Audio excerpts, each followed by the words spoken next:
Hi guys, and welcome to the latest HSC Chemistry video on chemical monitoring and management. This is number 14 on coordinate bonds. It also kicks off a new kind of a series. I've had a challenge thrown down by Ben to make the videos much snappier.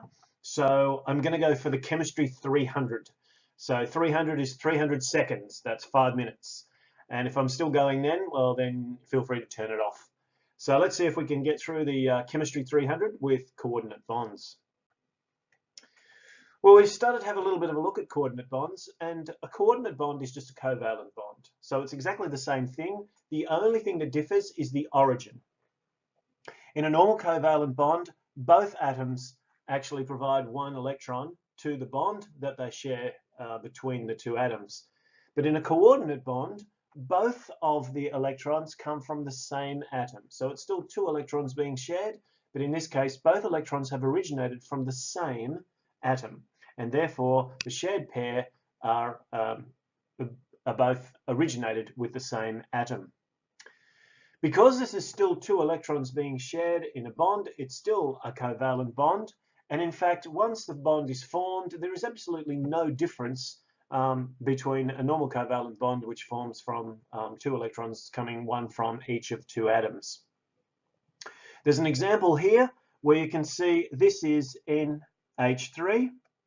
This is a compound that is a stable compound, and you can see that there are two electrons being shared, one electron of each of which has come from the hydrogen and one from the nitrogen.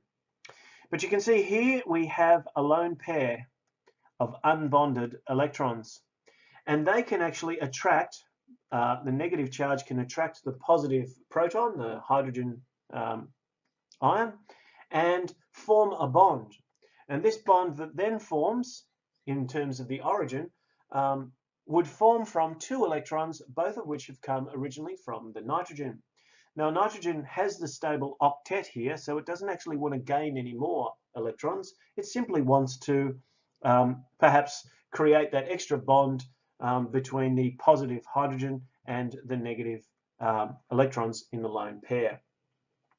So that bond would be a coordinate in terms of how it formed, but now in this compound, which is this ion, which is NH4+, all four pairs of electrons forming four covalent bonds, and there's no difference between them. When we look at ozone, coordinate bonding also occurs in ozone. But when we look at the structure of ozone, ozone is a bent molecule. So it's kind of got this sort of a structure. But when we start to analyze ozone, we find that the bond angles between the oxygens is 117 degrees.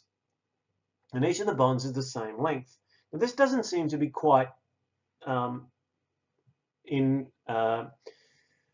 harmony with our understanding of coordinate bonding. So you can see in the first diagram over here, there's a double bond here and a single bond here, and this single bond would have been the coord bond.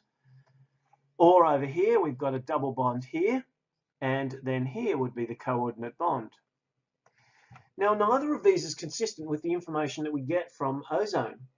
So what we actually think is happening with ozone is we have what's called a resonance structure, where the electrons basically have been spread evenly between the three. So the arrangement in ozone seems to be more like this kind of an arrangement in terms of bonding.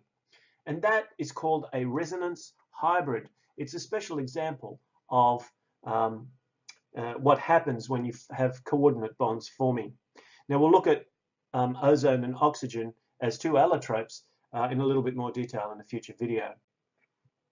So could you draw a diagram to show coordinate bonding in the ammonium ion? Well, we've had a look at that earlier. What we have is a hydrogen, and a hydrogen. So each of the